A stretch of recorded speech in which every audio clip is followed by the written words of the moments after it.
It was tough. Uh, yeah, it was tough. I mean, it was tough enough that, you know, I was drinking like a half a bottle of Johnny Walker Black every night during most of that early gym when we were doing the turnarounds. And the thing is, and I feel like I can say this pretty confidently. Like, I wasn't an alcoholic, and it didn't affect my performance in terms of, like, I still showed up and I still sold every day, and it was what it was. But I drank to basically like decrease the noise in my head because I felt so much pressure. It was like I felt like I could take my first breath of the day after I had like a massive, half a bottle of that stuff. And that obviously, the pressure eventually led to, me, getting the collision, driving back from a family event, ironically. And what was interesting for me, and that, mind you, that's not when I didn't stop drinking after that.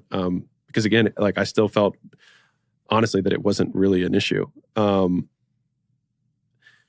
But I had a coach, like a performance coach at the time. And after I walked away from the accident. If you saw pictures of it, it was 60 miles an hour, and I walked away, head-on collision. And he was like, "Alex, your stress is going to kill you." He's like, "And you now see this." And his big thing was basically like conversations unsaid, which is like, you have all this attention that's spread between these things because you aren't willing to look at them. Like, you avoid these things, you avoid these hard conversations. And so at this time, I was so spread thin.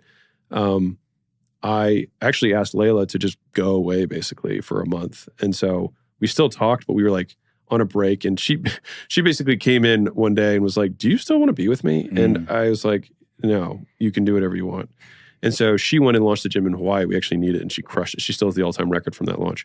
And at this time I had 9 businesses. Okay.